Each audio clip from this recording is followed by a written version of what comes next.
This is one of the first Intel iMacs ever made, almost in worst configuration. I bought it for a huge amount of money and it was in not working condition. Well, it was trying to launch Windows XP unsuccessfully. I thought that the problem is in drive and I was absolutely right. As any good master, after changing disk, I got a big amount of spare screws. But that was only the beginning of my struggling, because looking for a correct version of a DMG file of old Mac OS X, if you are trying to make a bootable USB drive from Windows, is much harder than just changing a disk. Although I have found it.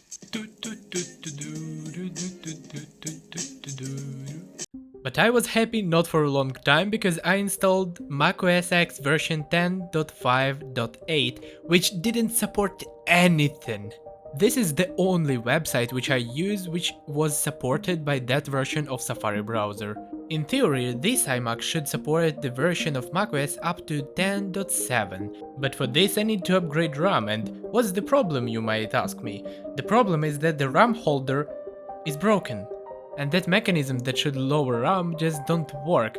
I was trying to fix it, but instead of fixing it, I somehow broke the speakers. And you know what, around a month has passed and I'm still insanely upset because of this.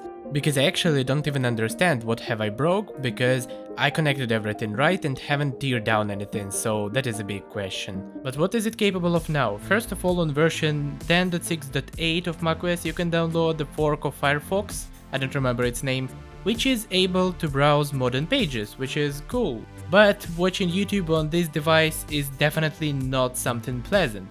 And even at 144p it still has problems with displaying the video, and the reason of that is not only Intel GMA 950 with only 32 MB of VRAM. The same integrated graphics on Windows XP can display video at 360p without any problems, so the problem is in macOS.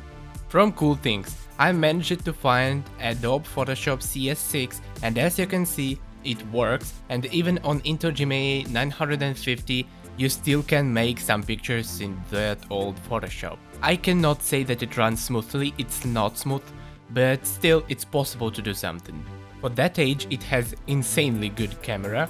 Okay, it's not super quality, but for that age it's super quality. And just like on modern devices, when you use camera you see this cool green light that indicates that camera is in work right now.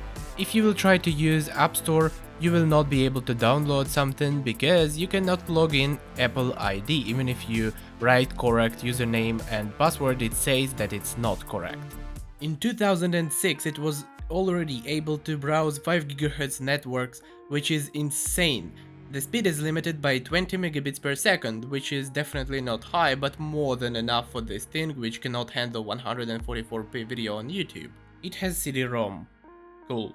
In conclusion, if you need something for light browsing, definitely choose something older, at least iMac 2007, 2008, 2009, 2010, and also avoid iMacs with integrated Intel graphics.